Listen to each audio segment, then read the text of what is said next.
Hi, everyone, and welcome back to the Futurists. I'm Rob Tercek. I'm the co-host of the show.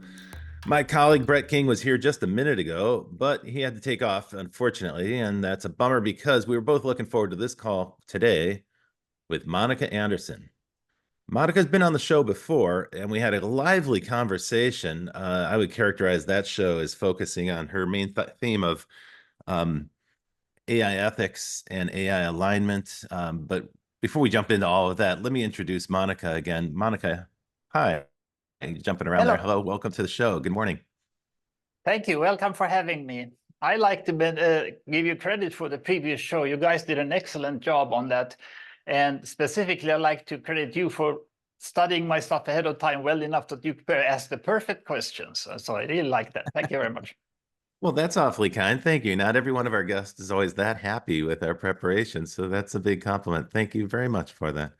I think the subject merits a little bit of preparation because it's a complicated topic. Monica, we hear about artificial intelligence now on almost every single show that we record. And that's partly because the rollout of artificial intelligence, particularly the current generative AI, is unlike any other technology deployment in the past. It's rolling out in every industry simultaneously all over the world. And of course, there are thousands of companies competing to innovate. So there are new papers, new research being dropped every single week. And so the pace of the rollout is very fast, but it's the breadth of the rollout across every discipline you can imagine, including every hard science. Now, we've talked to scientists in almost every discipline that are using some form of artificial intelligence. But of course, it's already starting to show up in businesses as well. More than 2/3 of companies in the United States are already experimenting with artificial intelligence.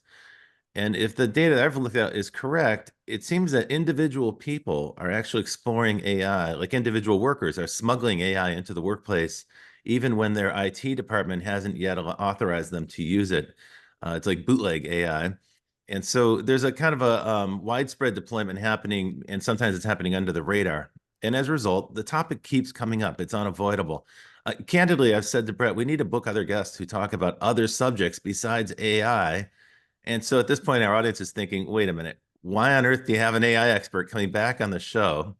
Now, for the folks who missed the first episode with Monica that we did last year, it was a lively conversation because Monica writes and publishes a lot of content on her Substack and elsewhere that runs against the kind of mainstream thinking or the conventional thinking about artificial intelligence. And that's really important, I think, because first of all, her thinking is quite sound and she's very provocative and she's very happy in social media to engage with doubters and believers. So you can learn a great deal from both points of view. But I'm a big believer in this idea of this clash of ideas. I think it's a constructive way to think about things because it helps you refine your own thinking, helps you identify what you really believe in. Monica's very good at that. Monica, you describe yourself as something other than an AI researcher, which is different from some of the folks we've interviewed on the show. You call yourself an experimental AI epistemologist. So let's start right Correct. there. Explain what you mean by that term, experimental AI epistemologist. When a lot of the AI research that's gone on has basically been done in some sense by luck. And I would like to say too early, too much luck too early. And they don't really know, a lot of people don't really understand what the difference is between the old AI that we did in the 20th century and the 21st century AI that started to become popular in 2012. Tell us about And that. That's an important starting point. yes, it is exactly my core point of all my outreaches is to discuss the difference. You can't appreciate the magnitude of the change that we're going through unless you understand this difference, because we're switching from doing scientific stuff to doing, which is done in the reductionist framework, to doing stuff holistically, which is how people did it when they're not using science. So we are in essence telling our computers how to be more human-like in their thinking, and that means discarding the science in some sense. There's levels to this that are important to understand also, but in general, the main surprise for everybody in the business is that AIs, as LLMs specifically, and all AIs now and in the future are not scientific.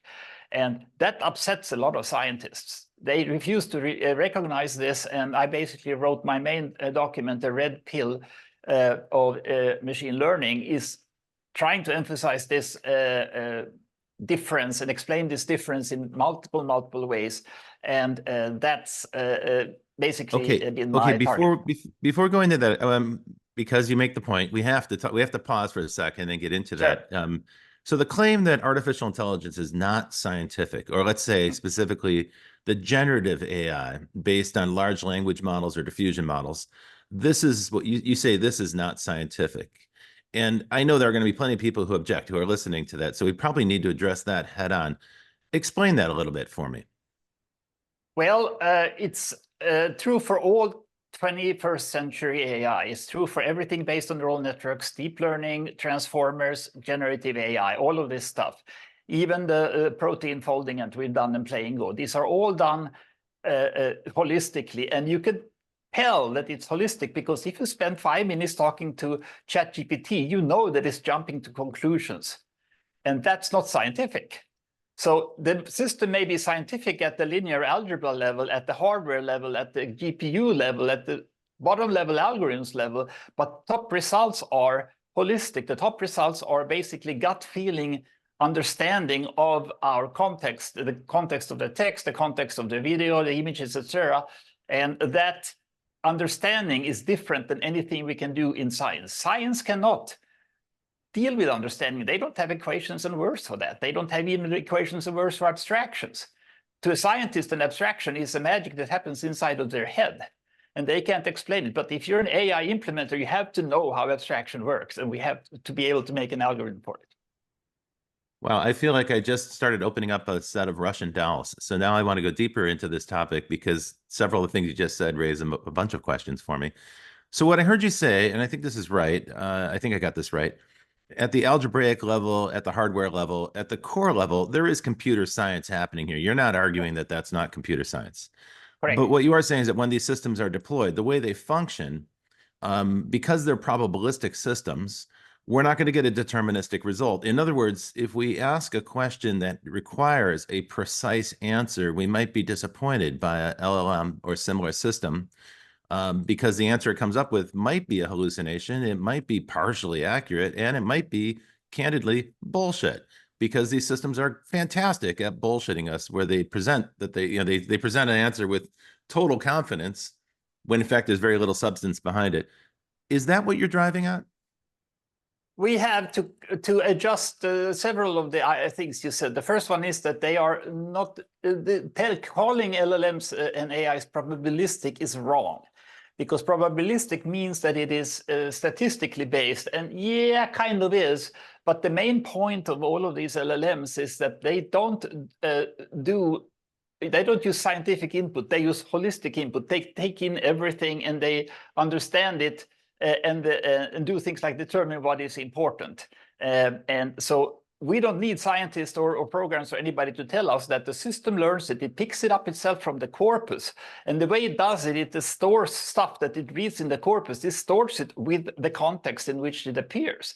So this thing that you, instead of basically just storing the equations, which you have to have a human create for you, you store everything in context. And because you're storing it with context, it would be wrong to call it statistical, because statistics throws away the context at the first opportunity in order to get down to numbers that they can average and claim victory for. That's not the holistic way. That's not the LLM way. And that's not what AI does. It stores everything in context. Next question that you had was about the lying and the hallucinations. And the short answer to that is that basically the corpora we have are incomplete. And everything, all the problems we have are basically ultimately start with ignorance about the subject matter, because it wasn't in the corpus. Ignorance in a humans is ignorance in an AI. It wasn't in the corpus. And so if you ask an AI, an LLM, to basically explain something that it has no corpus input for, it makes up stuff just to satisfy your question. And so now the two things are related. Are you suggesting these two, the design of the system where you say it's holistic, where it consists of context? That's why the system generates hallucinations sometimes, because it's extrapolating from what's in the knowledge corpus. Exactly. It's extractable. It's basically intelligence is the art of guessing wisely based on a lifetime of experience. But the lifetime experience of an LLM is exactly the corpus and nothing else. And so if Right. it's not in there, it doesn't have the experience, it doesn't understand the topic, and it can't provide a good answer. Humans have to meet our LLMs halfway by only asking them questions that we can expect them to know. Fair point. Now, is the description you're making about the corpus, and the term you've used is holistic, which probably needs to get unpacked a little bit. Would you apply that to, say, a neural network? Because I think that is what I'm hearing you say. I just want to make sure that these concepts are linked up clearly. Yep. So you would say that a neural network then is a holistic representation of a knowledge base, and that neural network operates in a way, it provides a kind of context. Maybe it's a synthetic context for different facts or different data points that are contained inside the knowledge base. And that context is what helps it stitch together connections and arrive at conclusions, or what we would call answers. Am I getting it right? Yes. I'm okay. I'm Yeah, trying to stitch this you together in real time for our audience. we're very close. I mean, it's yes, in essence, yes. Okay. Now, you've written about and talked about a different kind of AI, a very different kind of AI. And I think what I want to get to today is these two different approaches to artificial intelligence. Let's start with this. Let's start with the case against the current implementation of neural networks, large language models, diffusion models, and so forth. Right. So there's an argument against. We touched on one of the arguments, hallucinations. Sometimes these systems will generate answers that seem plausible on the surface, but then when you peer a little closer, you realize actually it's confabulating, it's making something up, or as I said earlier, it's what we would typically call bullshit. And that can be very convincing, and it can be wrong. We've seen funny examples of that too, where an attorney will cheat in preparing its briefs for a legal case, will refer to ChatGPT for an answer, and ChatGPT will confabulate a bunch of cases that never existed, but they look good, and the attorney is too lazy to double check that work and submits it, and then the court gets confused because they're not familiar with those citations. And then they throw the case out, or they chastise the attorney because, in fact, he's introducing fake information. A huge blunder, but that's not the only example. There's dozens and dozens of examples like that. Artificial intelligence citing research papers that don't exist and so forth. So those are examples of confabulation or hallucination. But those are not the only criticisms of LLMs. There are other criticisms as well. Another criticism that I've heard recently, quite loudly from some folks, is that they consume too much energy. And here we have a different problem, which is that there's an arms race underway with the big tech companies and OpenAI. Everyone's striving to get to general intelligence as fast as they possibly can for reasons they can't seem to articulate. They have some hand-wavy explanations for why this is an important or valuable or worthwhile thing to do. The cost is atrocious, and there's an environmental cost because these things require tremendous amounts of energy. Already, the computation power required for the current generation of AI is beyond the grasp of most companies, but it actually rivals a small town in terms of computation, in terms of energy consumption. Now, OpenAI is openly speculating about $100 billion compute cluster, and they might even scale that up to $1 trillion compute cluster. So the summary here is what the tech companies are pursuing right now is a strategy that's summarized as scale is all you need. If you just keep throwing more GPUs at the problem, you'll end up with a super intelligent computer at some point.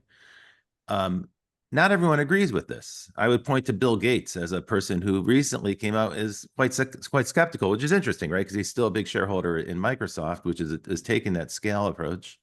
They're talking about building these giant data centers. And Bill Gates recently said, well, we might get one or two turns of the crank at scale, but scale is not the most interesting dimension. Metacognition is the more interesting dimension, which is the ability to think about thought and evaluate whether this is a problem that's even worth throwing that much computational energy at, and maybe evaluating other approaches. Talk to me a little bit about that, this issue of scale and the energy consumption of LLMs, and then your vision of an alternative. So I think I mentioned this a little bit last time, and my story is basically that I have a just so story about how AI happened, and I wasn't in the room, so this is all conjecture on my part. But what we did was Hinton and others from late 90s to 2006 were basically working on handwritten digit recognition, and they managed to basically get to image understanding, and it really blossomed around 2012 after they introduced GPUs in 2009, and now they have basically a very good image understanding, and all the AI art is built that we see is built on that. But then around 2014, people started asking themselves, can we do anything about text, about language? And they said, well, we have this word2vec thing that some colleagues came up with a few years ago, which is basically you can create a conceptual space of floating point arrays and use something. And in that space, you can have nodes or locations in a 1,000-dimensional space for king and king, queen, and whatever. You say king minus man plus woman equals queen, and you basically done the traversal through the space, and it actually works. And they thought this was so cool that they went with this. And in order to implement this, they created a system called term vectors, which was based on a database called word2vec that basically gives them semantics for free from an outside source. And so I actually think of this as cheating, but I might have to cheat this way myself. That's a different story. But the point is that they had something that worked with GPUs at high expense, and they went with it, and they've been going with it ever since 2014 for the decade. And now they're so deep into this that they can't get out of it. But if they had looked around for a different and cheaper solution for how to do language understanding, then they would have been much better off. And we might have 1 million times faster LLMs today, learn language 1 million times faster.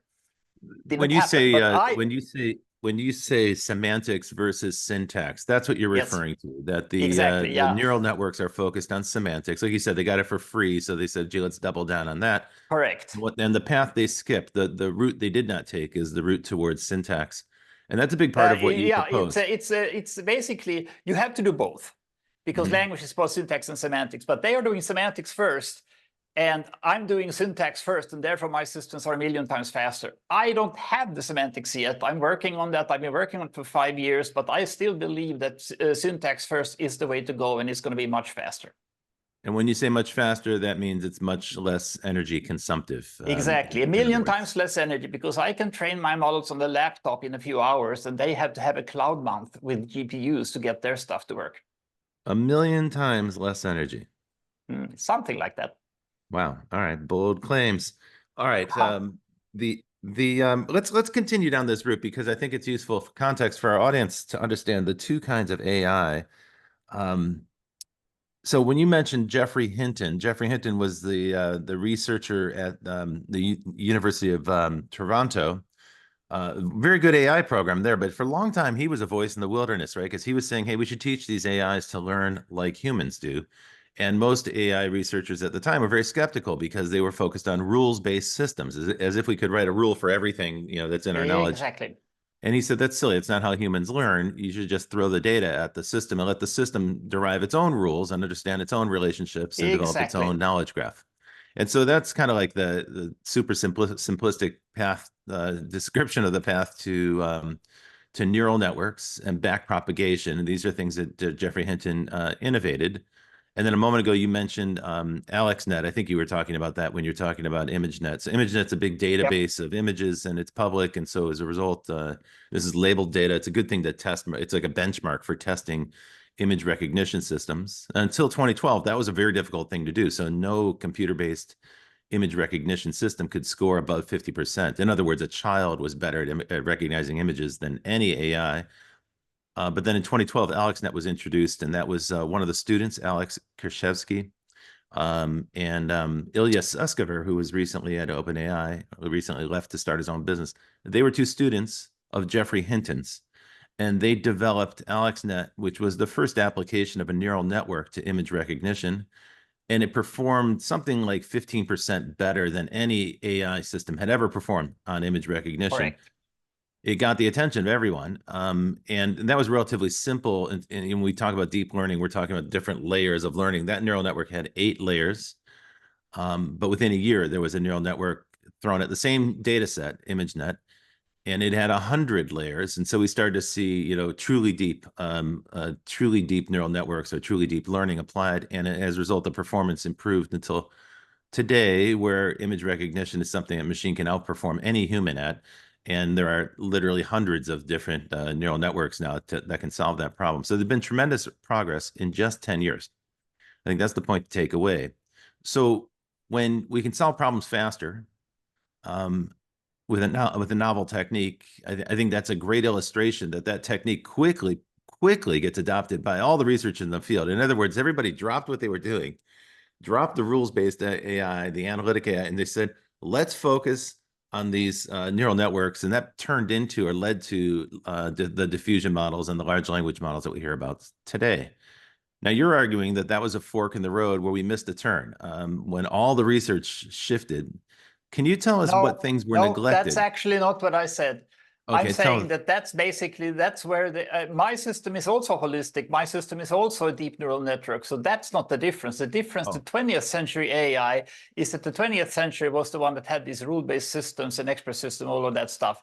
And this goes back to the 1955 conference that defined the term AI. There's a famous picture of 5 people, and Minsky is one, and John McCarthy is one, and Solomonov is one, and then there's the 5th person is Oliver Selfridge. And Oliver Selfridge was the only one at that conference who said, let's focus on understanding. And Minsky famously said, nobody knows how understanding works in the brain. We have to focus on behavior. And at the time, that was the correct decision because the machines were so puny, we couldn't do anything other than rule-based system, other than expert system, other than reductionist AI. So we did that in 2006 when Hinton suddenly had a computer that was strong enough to holistically basically store the context that the digits appeared in and do the holistic understanding-based thing rather than the reductionist science and reasoning-based thing. So that's the big switch. It happened roughly in 2006. That was the first serious holistic system that worked. But reasoning is a term that's very much in vogue these days. Many people are Yes. talking about the quest for reasoning, that we need to achieve that as the next goal. Do you We think they're going to started get with there with this? understanding. We started with understanding. That's what we have. All the LLMs basically, until very recently, had nothing but understanding. But now they want the reasoning because they want to do equations, they want to do numbers, they want to do logic. And they're working on that. And I will wait until they have something better. Yeah. All right.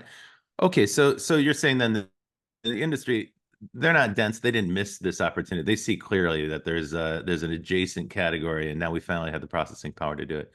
Yeah, But it's in the other way around. Yeah, everybody wants both. That's all the truth. all right. Yeah. Now where you wrote about this with the contrast between these two systems, you pointed out that the current crop of AIs they depend heavily on GPUs, graphical processing units, typically the kinds of semiconductors that are built by companies like NVIDIA and now AMD. And of course, the price of those is very high because the demand is tremendous right now. Facebook has an $8 billion order for GPUs that they've launched, and other companies similar. They're trying to stockpile GPUs for the scaling problem. But in your view, there's another approach to AI that doesn't require a GPU. Can you talk a little bit about that? Yes, like I said, the GPU-based AI, if you will, is based on a semantic space of thousands of dimensions. I think the current number is either 1,000 or 22,000. There's different rumors. But the 1,000-dimensional space is very powerful for understanding concepts. But it's expensive. And so they are using Euclidean distance, which is the square root of the squares of all the coordinates. So you have to sum up 1,000 squares and do square root of that if you want to see the distance between 2 points. So to tell the difference between the cat and the kitten, you have to basically do this computation over all these thousands of dimensions. So analog space, Euclidean distance is what they do. I do digital discrete space, and I use neural Darwinism, which is an evolutionary approach to basically setting up refining, if you will, the database. And I use Jacquard distance, which is a dimension overlap distance. This is very simple. It's all binary, it's all discrete. I don't have, yeah, let's not get into the details here. Well, I was just about to say we are tempted here. We're sort of on the brink of going down a really gnarly path into a bramble bush Yes, of technical jargon, and I'm not quite sure that's going to serve the listener here. Because the exactly. listener, Yeah. let's imagine some poor person is in their car right now driving to work listening to this, and they're trying to make sense of what we're talking about. I think what you're saying is there is a very computationally expensive path, and that's this multi-thousand dimensional space, what you're calling Euclidean distance. And there's an Yes. alternative route that is computationally less expensive. You're calling that Jacardian. I don't even know what that term means. I don't. Oh, yeah, they basically, it's the analog versus discrete concept spaces that we're talking about. But That's the it. point is the latter, the one that you're talking about, does not require a GPU. You don't need a graphical Correct. processing. So the Yes. computation cost, does that mean it's cheaper to calculate? It's just easier to calculate. It is in general cheaper to calculate. It's still kind of expensive, Mhm. but the expense can be mitigated with various strategies that I'm working on. Okay. Um, But it's not as expensive as the Euclidean distance computation, which requires the GPUs. there's a term that you mentioned, and we passed over it quickly, but I think it might be the key to unlocking this part of the conversation for us. That's neural Darwinism. Yes. So you make a contrast, you draw a contrast between back propagation, which is a fundamental concept in neural networks, and you're proposing something quite different, which is neural Darwinism. So can you help me with that contrast? Explain what you mean, because this is going to lead us into the topic I really want to get into after the break, which is creativity. But let's hold off on that till we do the break. First, just explain to us neural Darwinism. Sure. There's a theory about how human brains work, how thinking works, and it's discussed by William Calvin in about 8 books and by other people. And Gerald Edelman has written the main book about it. My favorite author is Gary Seco, who wrote the book called Without Miracles, which explains exactly how this works. And it's based on the general idea of selectionism, which is that it's a generalization of Darwinistic evolution to all concepts in the world, including things like what cars can you buy? The cars you can buy are the cars that people like, and that feedbacks all the way to the car designers, because they will not make or sell cars that nobody wants to buy. So once you have this concept of selectionism in your head, basically the selectionist manifesto, well, let's get to that in the creativity part. But the selectionism is the neural Darwinism is basically says that in your head, from millisecond to millisecond, there is a Darwinistic competition to death among ideas. And the ideas are judged against the world model that you have already created. And the best ideas get to breed with other best ideas, creating even better ideas. And that's how we climb up the abstraction ladder. And that's a very nice trick. And I fully believe that that's exactly how the brain works, because that algorithm is so simple that you can implement it in neurons. You cannot implement backpropagation in neurons. Okay, hang on. Again, I'm trying to be a little bit empathetic with our audience here. So let's recap this. So first off, you mentioned the concept of Darwinism and natural selection. So when we talk about selection, we're referring to Charles Darwin's theory of natural selection, which is how he explained species as the evolution of species. And it's Correct. generation after generation after generation. People be familiar with the concept of survival of the fittest, which means that nature doesn't plan, nature doesn't have like a blueprint. Nature is simply generating genetic mutations, and it's basically mashups, generations of mashups of different organisms.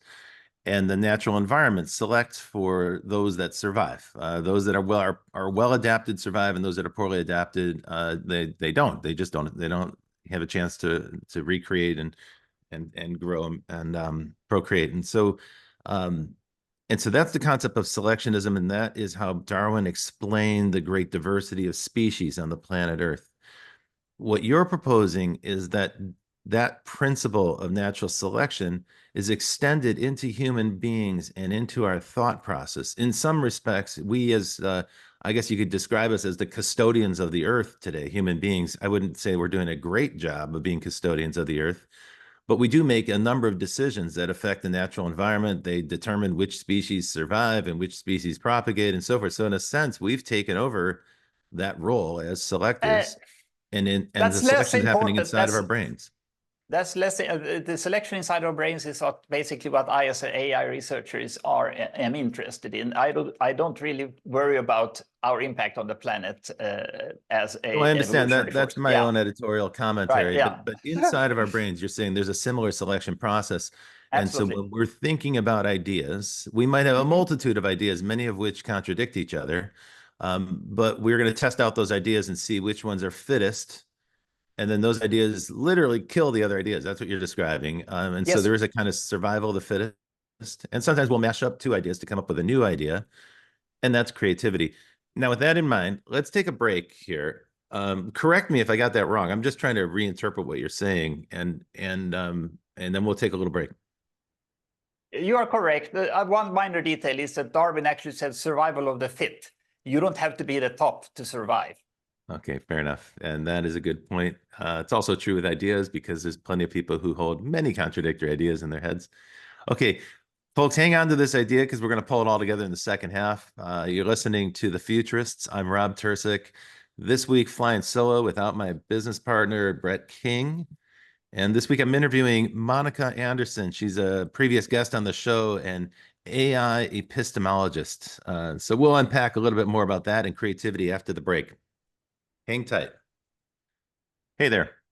You're listening to The Futurist. I'm Rob Tercek, and my guest today is Monica Anderson. And we had a lively conversation before the break where we were introducing the concept of neural Darwinism. We just got into that. And that's our beachhead into the concept of whether or not AIs can be creative. At the beginning of the show, I put out the idea that there are some critics right now who are levying heavy criticism against our current approach to generative AI. And among those criticisms is the idea that artificial intelligence cannot be creative, that the current generation of things like Chat GPT or Midjourney, that all they do is remix things. And so some critics call them plagiarism machines. Monica, tell me a little bit about your thinking when it comes to creativity and artificial intelligence. So the surprise is that there is only one algorithm for creativity in the universe. And that's the Selectionist Manifesto. It says all useful novelty in the universe comes from processes of variation and selection. So that covers neural Darwinism, that covers evolution in nature. And if I asked you what is the most extreme example of creativity, the answer would obviously be evolution in nature, because evolution came up with the platypus and the giraffe. And if we hadn't seen them on pictures, we would never imagine any of those. And furthermore, evolution came up with the DNA for the platypus, and we can't do that today. So creativity in nature beats everything else. And the human creativity, that we think is so precious, is a very very narrow implementation of that algorithm based only on our personal experience, whereas nature has all of nature to start with as a starting point for evolve from. So creativity in humans is based on neural Darwinism by selection of what looks good, what's best. You taste it, you reshuffle the stuff that you have learned in your life, and then you select the best ones, and you do that over and over until you get the good results. And the computers are doing exactly the same thing when they're creating. Is this what you call a SHAG, SHAG? The SHAG is superhuman answer generators. And basically the way to look at SHAGs is that they are the precursors of machine intelligence. SHAGs are this is a general term for everything that can solve problems that the programmer themselves cannot understand. So superhuman answer generators can generate answers. They might be confabulations / hallucinations, but it can generate answers that the programmers who create the system cannot generate themselves. And that's why they're superhuman. But the answers can be very trivial. The easiest system is basically a genetic algorithm that does exactly this variation and selection. The AI art that we are seeing is putting things together from left and right throughout what they have found in their corpus. Notice that if you're asking for a cat in a box from an AI art generator, most of the information about how cats in a box look like comes from real cats in a box, from photographs. Not much is stolen from other artists until you start saying, give me a cat in a box in the style of Van Gogh, and then you go to Van Gogh's expressivity, so on. Okay, so lots to respond to there. I'm going to start with the last point first, which is style versus works. So Yes. when we say that artificial intelligence systems are stealing the work of artists or writers, this isn't actually accurate, I find. I've heard that criticism many times. I have friends in the Writers Guild. I have friends who've written books. I've written books. So people who are in the creative industries, they tend to take umbrage at these generative systems because they say, gosh, they're trained on our work, and now they're spitting out results that are identical to the original work. But that's not really what's happening. When you look at how people are using these things, people are generating new works. Now, it is controversial that the AIs have been trained on the corpus of human knowledge and human works. I understand that issue, although I tend to think that's probably transformative fair use. We're going to find out. The courts will tell us. We've had many guests on the show talk about those lawsuits that are happening right now. Until that's resolved in the courts, in the short term, it's a controversy. That's the training part. But on the output side, the only way you're going to get an LLM or a diffusion model to generate an image that's copyrighted is if you ask it to do that. If you constrain the model with instructions that allow it only to give you that output, it's not going to randomly generate that. It's less likely to do that, I should say. What it is likely to do is mash that idea up. So if there are prevailing concepts and you're giving it a certain prompt, it's going to give you a kind of a mashup. Tell me about your reaction to that when I'm saying that. It seems to me you've got a different view. It cannot create a copy because it never memorized the copy. When it looks at all the Van Gogh paintings, there's only so many of them. It basically learns the style as an abstract concept. It doesn't memorize the pixels. There are no pixels memorized anywhere in the LLMs. So that's important. And so the image that they generate is based on their understanding mostly of the world, and then flavored with their understanding of, for instance, Van Gogh's style.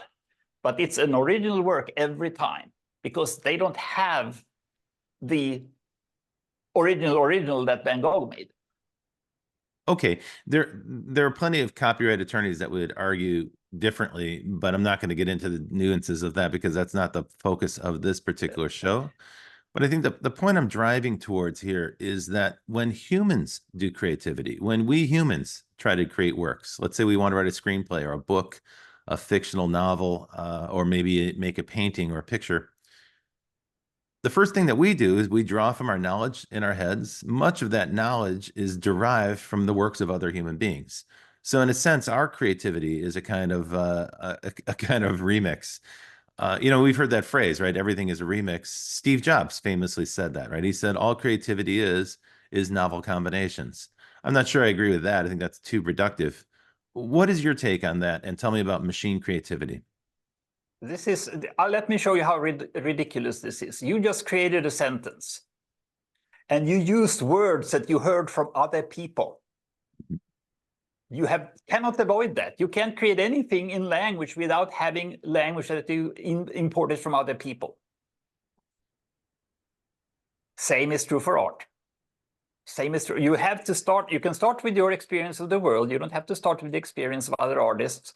And you can teach yourself, for instance, to draw with a pencil with very high precision without ever seeing anybody else's art, just by drawing from life. Everything we do is copying what we basically already know. And I repeat, we are not storing the original artwork, we're storing the understanding of the artwork. And from that understanding, we can create new work, and they are all originals, new originals. So one of the points that you make in your writing is that we humans we carry around in our heads a kind of world model that's based on our experience and our understanding, and of course, our learning, what we've learned in books or learned from looking at the works of other people. And in some respect, artificial intelligence also has a world model. We hear that term quite often, actually. Unpack that a little bit for me. If you could compare the two, And first of all, machines have no experience in the real world. They don't have bodies, so they have no physical sense of the real world. What are some of the other differences between the human world model and the machine world model? To keep it simple, we can basically discuss just large language models, Mhm. which deal with language as such. And they can be taught entirely based on language. And the idea that we need to have experience in the real world in order to understand it and in order to be able to talk about it is called it's the embodiment stance. And I think that that's overkill. We don't need that. I can easily see that the current LLMs are intelligent in their own way without ever having a robotic body to learn with. So they can learn entirely from a text corpus, and the results are useful. And they may be incomplete, but that's the size of the corpus and how much they can learn and how effective they are at learning. But it's the problem is not things like they need to have multiple levels of multiple kinds of input. They don't need vision, they don't need touch. For instance, if you want to create a model that just specializes on language.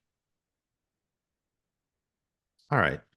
One of the other criticisms of AI that we keep hearing about, we recently had a guest on the show who brought up this subject, is that AIs are uncontrollable, uncontainable, unpredictable, and that we seem to be propelling down this path, and maybe unstoppably, towards a kind of general intelligence, and some fear that it will lead to a super intelligence that's smarter than any human or any other creature, and potentially smarter than all humans combined. We hear about this. Now, part of me thinks, wait a minute, this is like the nerd rapture or some kind of fantasy, like the singularity. And part of me says, gosh, that's a scary scenario. What if they're right? What if there's even a 1% chance that they might be right? Now, often this group of, let's say, AI critics are called doomers because they're focused on AI doom. That is to say, the machines are smarter than us and the machines decide to wipe out humanity. Some, like Eliezer Yudkowsky, argue that's the first thing the machine would do. That's the most likely thing that a superintelligence would do would be to kill humans. You're notably a skeptic. I can see you're shaking your head right now. For the people watching who are listening to this, Monica is vigorously shaking her head, saying no. Okay, tell me about the doomers and how they're getting it wrong. If you take the epistemological approach to this, you will notice that there are limits to intelligence. The limits of intelligence are not set by the equipment, the hardware, the size of the brain. The limits of intelligence are the complexity of the world. If we measure the power of an intelligence as the ability to make predictions, which is a very simple measurement, we can see that because omniscience is unavailable, we don't know what happens even behind our back or what happens across the oceans, even though it might impact us shortly. And also all the corpora we are learning from are incomplete. And from these two follows that all intelligences are fallible.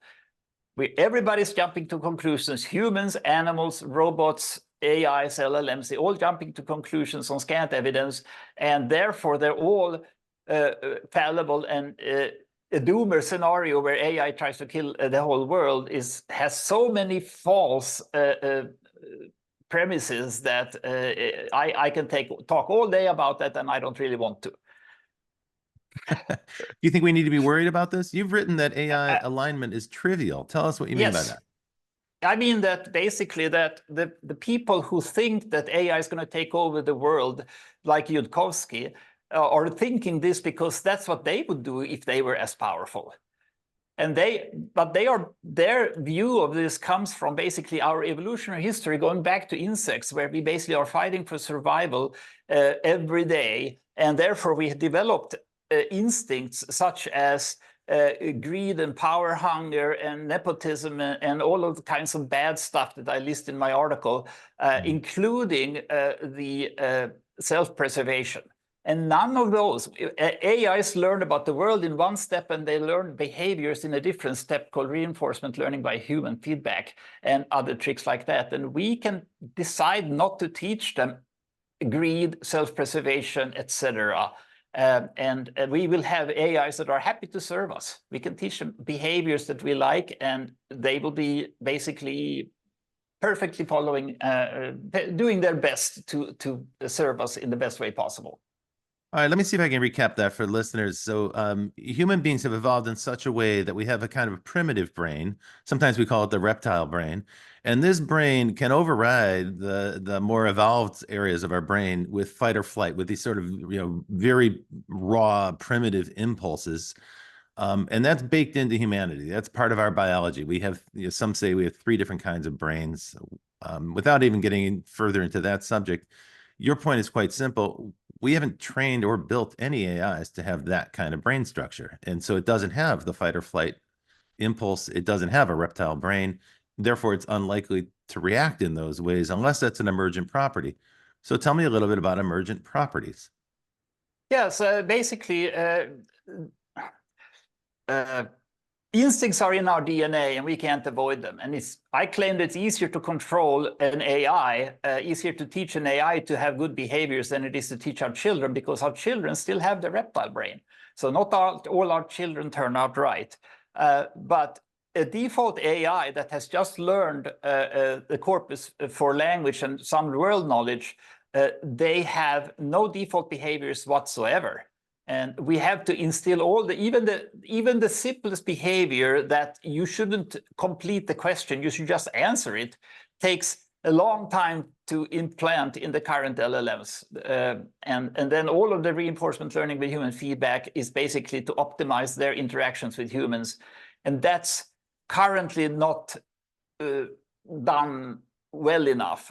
There's a lot more to learn, but all of this, basically, all the behaviors should be learned by the AI. We don't want what people call guardrails, which are reductionist efforts to prevent bad output and stuff. We don't want that. We want the AI to understand exactly what they should be talking about. For instance, if you're a student and you're asking for how to make nitroglycerin, the AI might say, yeah, I'm not going to tell you, even though you can look it up in Encyclopedia Britannica. But if you're a chemical engineer and you're asking for an improved way to do nitroglycerin with a different temperature scale, it will answer you because it understands it's relevant. And so AI understanding who the person asking is going to be one of the, it's going to override, it's going to supersede all of the guardrails that we have today. That kind of brings us back to a point I made earlier, the observation from Bill Gates about metacognition as the next frontier. Basically, the AI itself has to become cognizant of the nature of the problem, who's asking the problem, asking the question, is this worth the computational effort to answer this particular question? How much of an answer is required? Right now, the current systems don't provide that. They kind of provide the same effort on every question that's posited, whether or not it's a worthwhile question or maybe a potentially dangerous question. Gosh, Monica, I could continue talking to you all day. I've enjoyed this conversation tremendously. I know we just skated over the surface. Folks who are listening, if you're interested in learning about Monica's work, I strongly recommend her Substack because it's filled with provocative ideas, and connect with her on Facebook where she'll engage with people and does it all the time. So, Monica, where can people find you on the web? Where's your Substack, your website, and so forth? My Substack is called zerothprinciples.com, and it's Zeroth Principles, and it is also the name of my YouTube channel and my meetup group, which I'm attempting to revive. My research is published on experimental-epistemology.ai. Okay, so for folks who are listening, zeroth is a funny word, but it's the word zero with th at the end. And Yes. And that's the starting point for Monica's thinking. And that's her Substack, the Zeroth Principle. Yes. I find it immensely rewarding to look at that work, and we've enjoyed having you on the show today. Thank you very kindly for joining us. And a big shout out to our friends at Provoke Media who make the show possible, Kevin, our engineer, Lisbeth, our producer, and everyone who supports the show. Thank you all very much for checking out The Futurists. And we will see you next week with another thought leader who is shaping the world of the future. Thanks very much. I'm Rob Tercek signing off for this week. Thank you.